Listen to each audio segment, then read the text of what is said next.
दोस्तों, जैसा कि आप सभी जानते हैं, आज 2 अक्टूबर है और आज हमारे राष्ट्रपिता महात्मा गांधी जी का जन्मदिन है। इसीलिए मैं आज ब्लॉग नहीं बना रहा हूँ। आज मैं उनके जीवन पर थोड़ा सा प्रकाश डालना चाहता हूँ। वैसे तो सभी उनके बारे में जानते हैं कि वो कौन है, क्या थे, और उनकी उपलब्धि जो है पूरे भारतवर्ष को पता है। इवन वर्ल्ड में सबको पता है कि उनका भारत के लिए जो बलिदान है वो कितना बड़ा है। तो ज़्यादा समय नष्ट ना करते हुए दोस्तों, हम बात करते हैं उनके जन्म की। तो गांधी जी का जन्म 1869 को पोरबंदर में हुआ था। 2 अक्टूबर 1869 को पोरबंदर में हुआ था। और दोस्तों, पोरबंदर अभी गुजरात में है। पहले वहाँ को पोरबंदर कहा जाता था। तो उनका जन्म जो है 2 अक्टूबर 1869 को पोरबंदर में हुआ था। और उनके पिताजी का नाम करमचंद गांधी था, जो कि पोरबंदर की एक छोटी सी रियासत के दीवान हुआ करते थे उस टाइम। और उनकी माता का नाम श्रीमती पुतलीबाई था। और वो एक बहुत ही धार्मिक विचारों वाली महिला थी दोस्तों, जिसका जो है महात्मा गांधी जी के ऊपर भी बहुत असर पड़ा। जो वो धार्मिक विचारों वाले होने के कारण जो उनकी सोच थी, उसका बहुत बड़ा प्रभाव जो है महात्मा गांधी जी के ऊपर पड़ा। वो अहिंसा के पुजारी जो है अपनी माता श्री के ही विचारों से बने हैं। तो उनकी शादी दोस्तों 1883 में कस्तूरबा गांधी के साथ हुई थी, जिस टाइम वो खुद 13 साल के थे, लगभग 13.5 साल के थे, और कस्तूरबा जी 14 साल की थी। 1885 में जब गांधी जी 15 साल के हुए दोस्तों, तो उनकी एक संतान हुई, जो कि ज्यादा दिनों तक जीवित नहीं रही। और उसी वर्ष जो है उनके पिताजी की भी मृत्यु हो गई थी दोस्तों।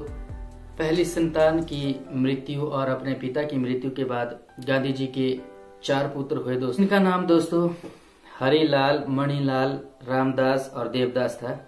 अगर बात करें उनके शिक्षा की दोस्तों, तो उन्होंने मिडिल क्लास की जो शिक्षा है वो पोरबंदर में ही पास की थी। और हाई स्कूल की शिक्षा उन्होंने राजकोट से उत्तीर्ण की थी। और दोस्तों मैट्रिक लेवल की जो एजुकेशन के लिए वो अहमदाबाद चले गए थे। और 1888 में दोस्तों गांधी जी कॉलेज और यूनिवर्सिटी की पढ़ाई के लिए लंदन चले गए थे, क्योंकि उनकी घर के हालात उतने ठीक थे कि वो पढ़ सकते थे, क्योंकि उनके पिताजी दीवान थे अपने रियासत के। तो इसलिए थोड़ी सी वो उस टाइम पढ़ सकते थे दोस्तों। तो वो उस टाइम लंदन चले गए कॉलेज और यूनिवर्सिटी की पढ़ाई के लिए। लेकिन इसके पीछे एक रोचक कहानी ये भी है दोस्तों। जो महात्मा गांधी जी की जो माता जी थी, वो बहुत ही धार्मिक विचारों वाली महिला थी। और वो मतलब कि उन्होंने मना कर दिया था उन्हें इंग्लैंड जाने के लिए, क्योंकि वहाँ पे आपको पता है नॉन वेज वगैरह उसी टाइम से चलता था। और भारत में जो है वो बिल्कुल ही नॉन वेज को पसंद नहीं करते थे, अवॉइड ही करते थे। तो इसलिए माता जी ने उन्हें बिल्कुल से मना कर दिया कि आप इंग्लैंड मत जाइए। लेकिन अपनी माता जी के साथ कुछ शर्तों का ध्यान रखते हुए गांधी जी जो है इंग्लैंड चले गए।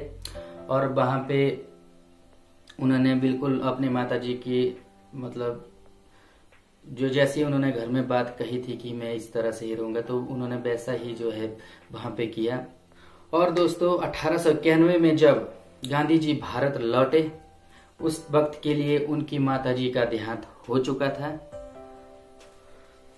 और अपनी माताजी के देहांत के बाद सन 1893 में महात्मा गांधी जी दक्षिण अफ्रीका चले गए वकालत करने के लिए। और जो कि लगभग 1 साल का कॉन्ट्रैक्ट था वहां पे।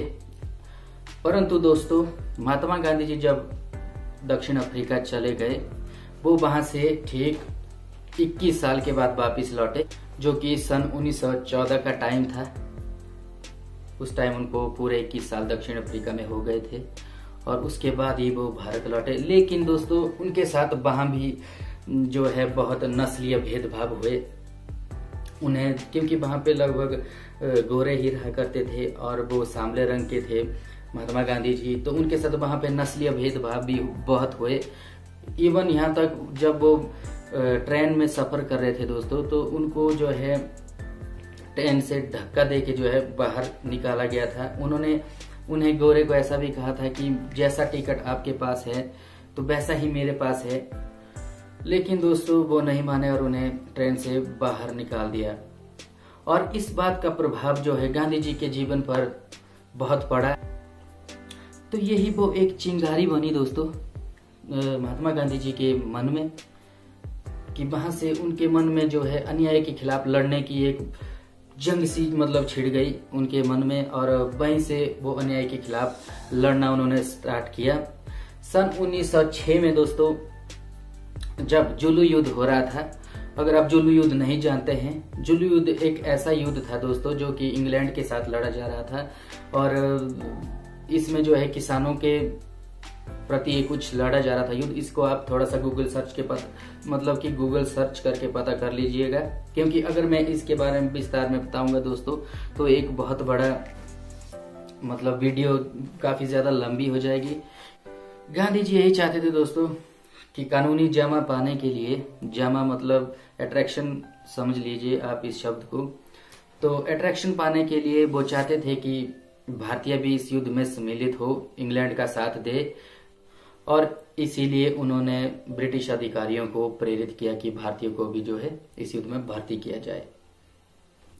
तो जैसा कि आप सभी लोग जानते हैं दोस्तों, भारतीय जो स्वतंत्रता का संघर्ष था वो सन 1916, वैसे तो काफी पीछे से चला था दोस्तों, लेकिन जो एक मैन युद्ध मतलब कि संघर्ष था वो 1916 से लेकर 1945 तक चला था दोस्तों। तो सबसे पहले दोस्तों जब 1914 में वो गांधी जी जब भारत वापस लौटे तो उन्होंने देखा कि भारत की राजनीतिक स्थिति क्या है, भारत में रहने वाले लोगों की स्थिति क्या है, और वो भारत के लगभग विभिन्न भागों में वो घूमने लगे।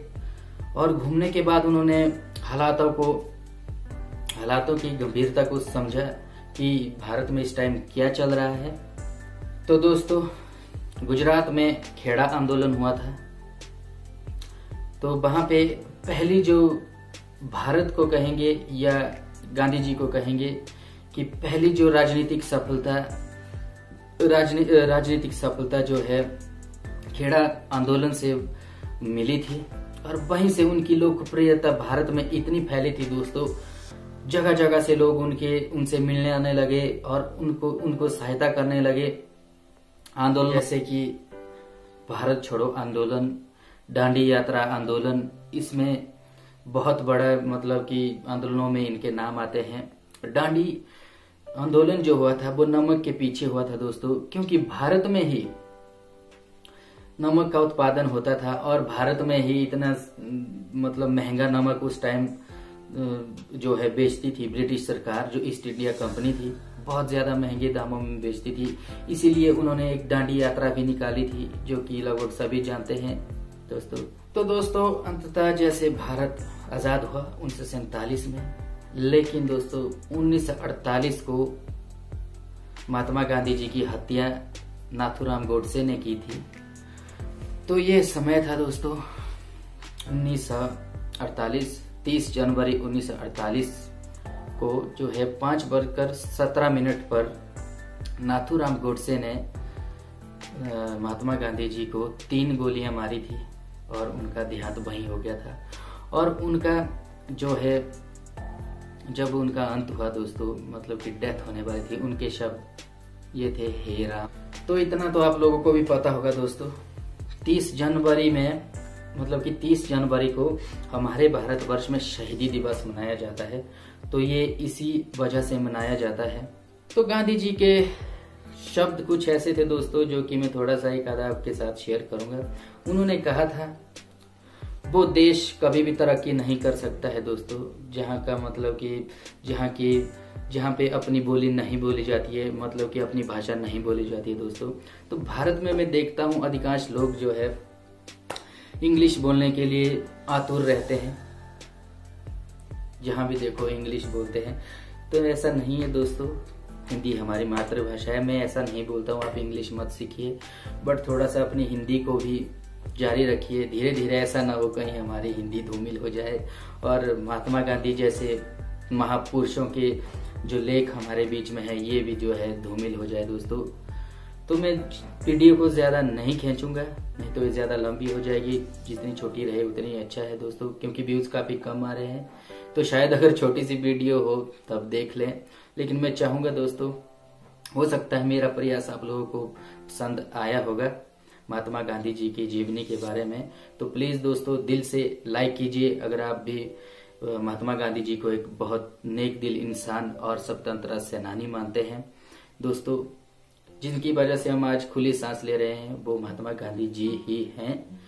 तो एक और बात है दोस्तों, अपने समय का सदुपयोग करिए। और महात्मा गांधी जी अपने हाथों में घड़ी पहनते थे, ये भी मैं आपको बता दूं दोस्तों, ये भी एक रोचक तथ्य है। अपने हाथों में जो है घड़ी पहनते थे, लेकिन दोस्तों जिस दिन उनकी हत्या हुई उस दिन उनके हाथों में घड़ी नहीं थी, वो कहीं गायब हो गई थी। और वो समय के इतने पाबंद थे दोस्तों, लेकिन उस घड़ी के गायब होने की वजह से दोस्तों महात्मा गांधी जी अपनी मीटिंग में 10 मिनट लेट पहुंचे थे। हो सकता है शायद अगर वो 10 मिनट पहले पहुंचे होते दोस्तों तो कुछ और नज़ारा हो सकता था। तो मैं इतना ही कहूँगा दोस्तों, अपने समय का सदुपयोग कीजिए, समय पर उठिए, बैठिए, खाइए, सब कुछ एक समय के हिसाब से करिए दोस्तों, क्योंकि समय चक्र इतना बलवान है दोस्तों। इसका उदाहरण यही है, इतने बड़े महात्मा जी आज हमारे बीच में नहीं है, वो समय के साथ उनका भी टाइम जो है निकल गया दोस्तों। तो बोलेंगे आप लोग कि ज़्यादा ही जो है गुण ज्ञान दे रहा है। तो अगर आपको वीडियो अच्छी लगी है दोस्तों प्लीज़ सब्सक्राइब कीजिए और अपना मतलब कि पूरा का पूरा सपोर्ट दीजिए। और आपके एक सब्सक्राइब से हमें मतलब बहुत मोटिवेशन मिलता है दोस्तों। कमेंट्स भी किया कीजिए। मिलते हैं अगले ब्लॉग में, तब तो बाय बाय, जय हिंद, वंदे मातरम।